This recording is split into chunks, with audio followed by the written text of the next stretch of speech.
Hello everyone, welcome to NAMM 2021. My name is Derek Floyd, one of the hosts here at the IK Multimedia booth.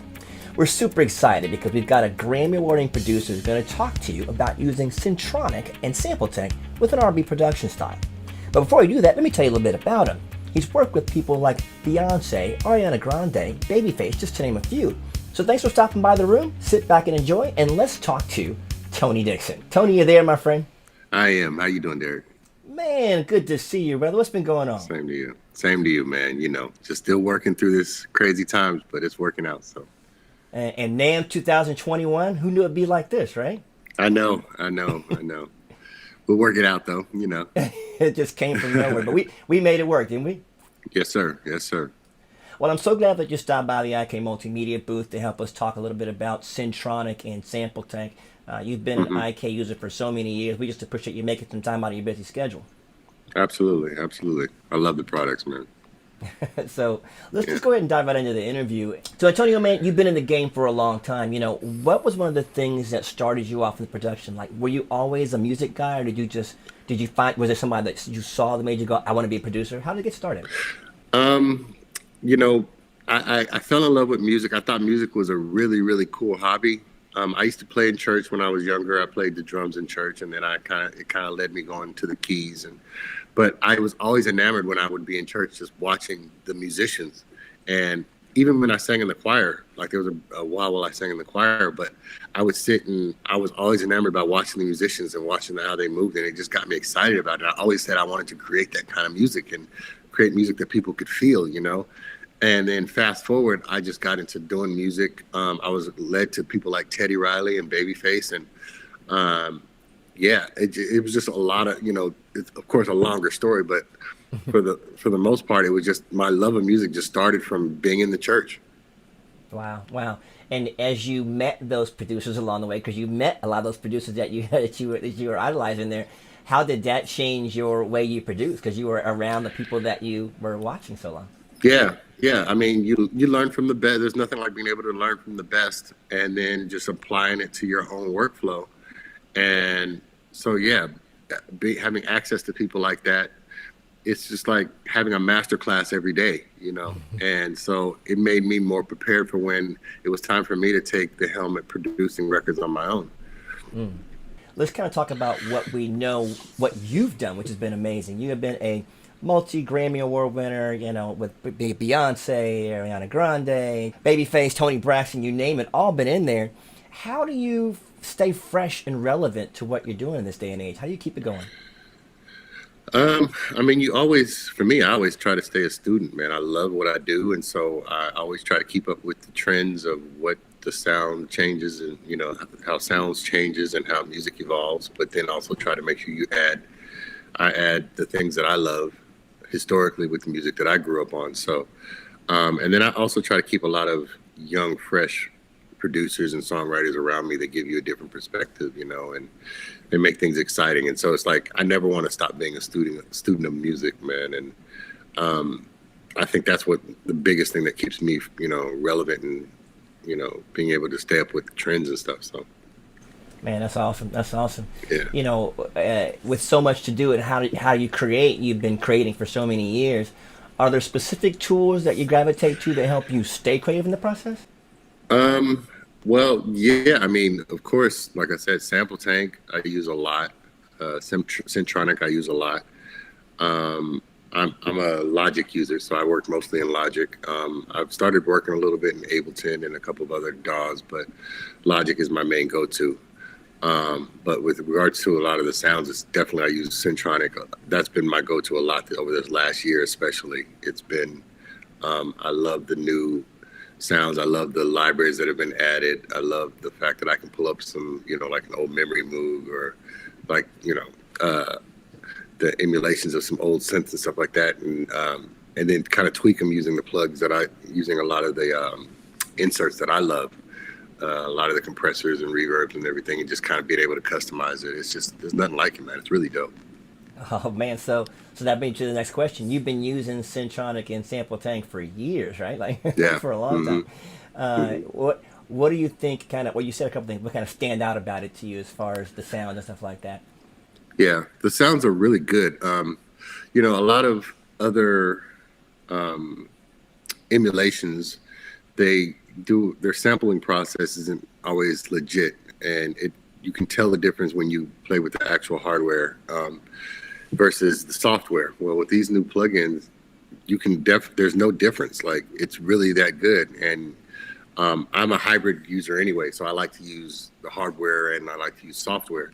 But like, I can take something like Centronic and run it through some hardware, and I can get that same vintage warmth that everybody tends to look for, and it's still authentic without it having to take up all the space in your studio and having to do a lot of memory recall and all these other things that can sometimes hold up and halt your creative process. I can jump from one song to another because everything's immediately saved, and then I can still pull it up and run it through hardware and get the sound that I love. So yeah, this is the way forward, and it's just incredible to me. I love it.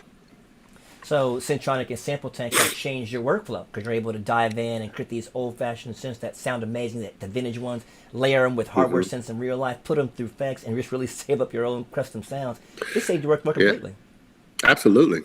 Wow. Especially the way I work, because I like to jump from song to song. Like, if I'm working on a record and maybe I've taken it as far I feel I can take it, then I want to jump to something else. Well, prior to that, you'd have to save presets and go and or do recall on the hardware, and sometimes you can't remember where you saved it and how you tweaked it and all that other stuff. And with the software, obviously you don't have to worry about that, and you can still do a lot of the same. The sound is just as good. You know what I mean? You're not missing anything on the low end, and you're getting a lot of the sparkle that you want on the top end. So it's just, there's nothing like it. And I think being able to jump from song to song that's the way forward. Again, like I said, that's the best way for me.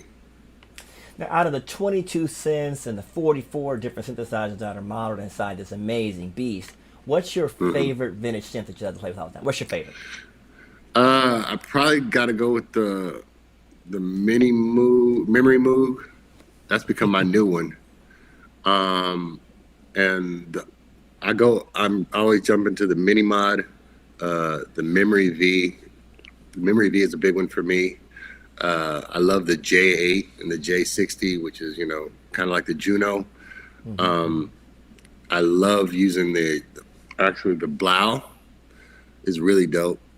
God, there's so many. I use the M-Poly a lot too. Yeah, the M-Poly is the one that I've been tweaking a lot lately. I've been running that through a couple of pedals and things like that, and that M-Poly is it's a beast. So you just run it all of it, and that's a beautiful thing. You got so many flavors, yes, you never have to run out.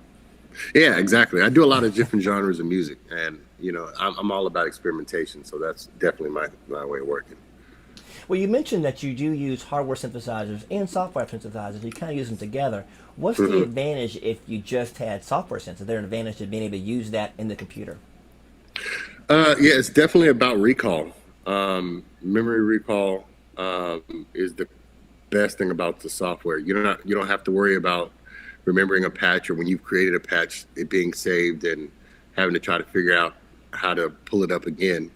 And sometimes it could be sometimes it's even as simple as, like, for example, let's say you have to pull up that patch later in the mixing or mastering process, and maybe you have to reprint it, or things didn't go, maybe things went kind of awry in the in the transferring process or whatever, and you have to pull it back up. Well, now you don't have to worry about, again, the patch being lost or you having to try to recreate it. It's immediately saved in your DAW and your workflow, and so you can just go ahead and keep pull it up right away and print right away. And it's usually takes something that used to be a much longer process and it makes it a lot shorter.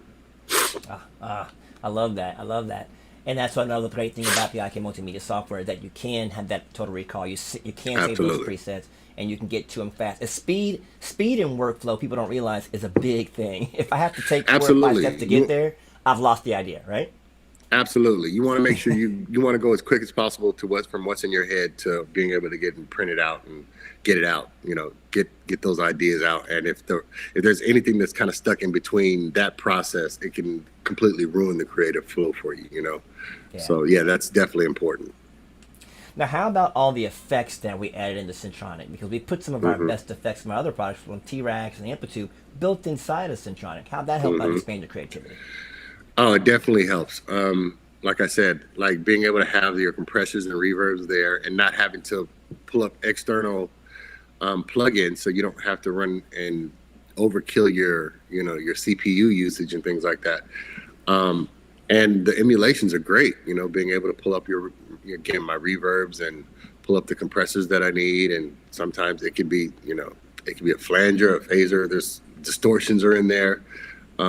And yeah, T-Rex was incredible anyway, but being able to have it all actually built in within the synth and within the patches is really, really helpful and special. Yeah, I thought the same thing. You've used SampleTank 4 as well for years, because they're kind of compatible there. They're kind of brother sister almost. How easy is it to be able to use SampleTank and Centronic and build your own patches together, like make those serious patches you've been thinking about?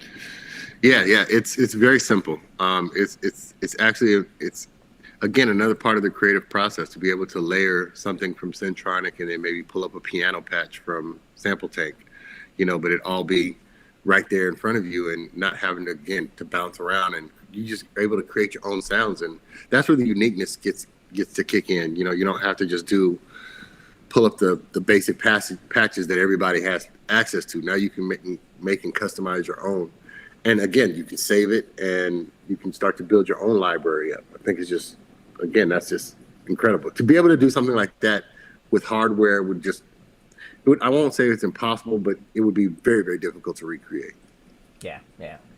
And speaking of hardware, what about the mixer that's built into Centronic and SampleTank? Because you can actually send every separate channel out of a separate out, just like a physical mixer, and run it into your DAW, so you have complete control, right?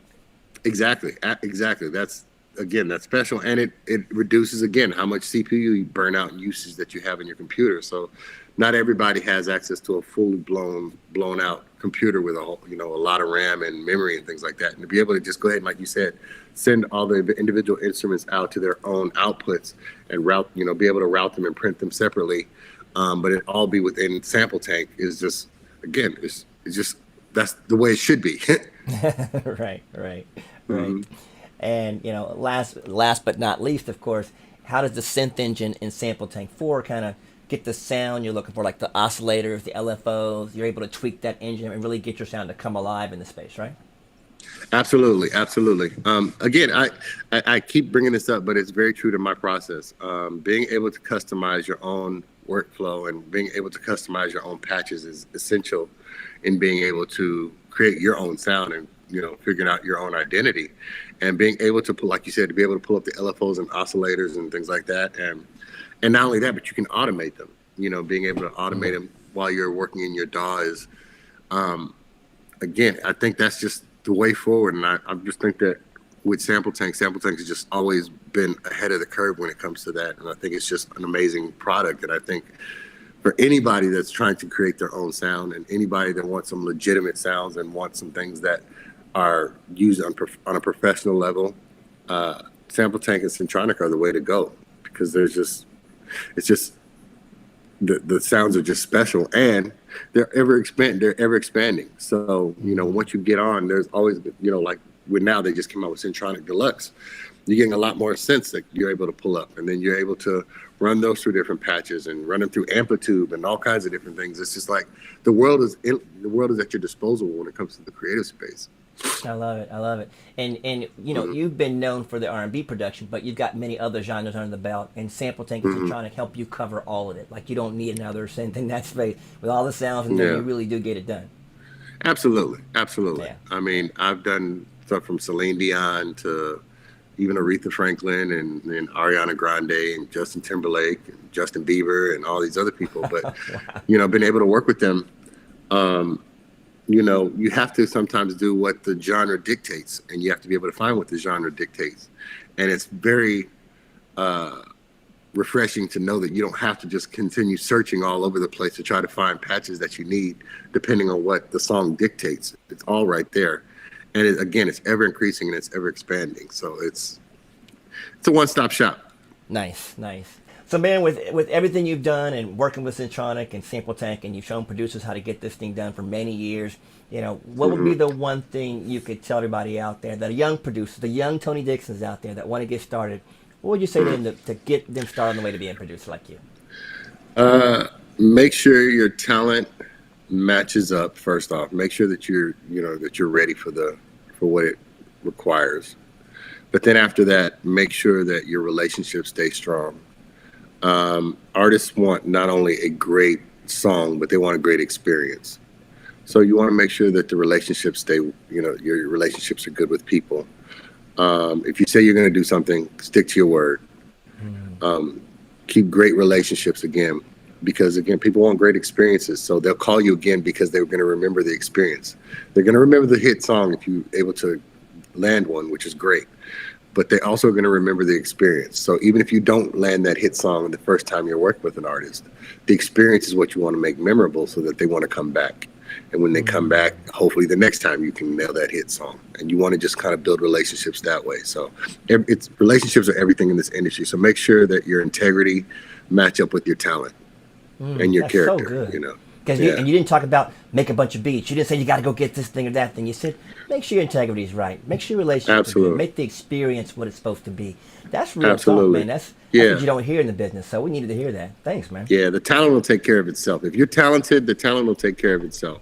But I know a lot of talented people who create horrible experiences for artists, and the artists don't want to come back. You know what I mean? So we're fortunate to be able to do something that we love to do in creating music. And so knowing that it's important and essential that we make sure that we stay humble and that we make sure that our character lines up with what it is that we're going to be doing. Because again, you're going to be put in some situations that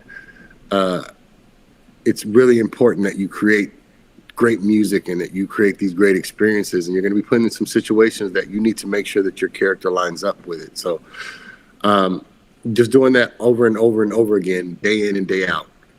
Be consistent, be persistent, you'll be fine. I love it. I love it.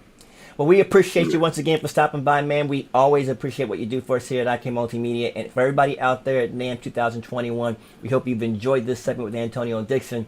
He's always been a great producer. Look up some of his work there. And if you want to hear more about Antonio, how do they find you? How do they look for you, Antonio? I'm on Instagram under Antonio Dixon Music. And I'm not really big on a lot of other social media or whatever, but I have a few projects that I'm working on that are coming up in the year. And so hopefully you guys will be able to hear some new stuff really soon. Nice. Well, man, thank you so much again. Have a great one. And for everybody out there at NAMM 2021, thanks for stopping by the IK Multimedia booth. Enjoy the other segments you see here, and we'll see you next time. Take care. Have a great one.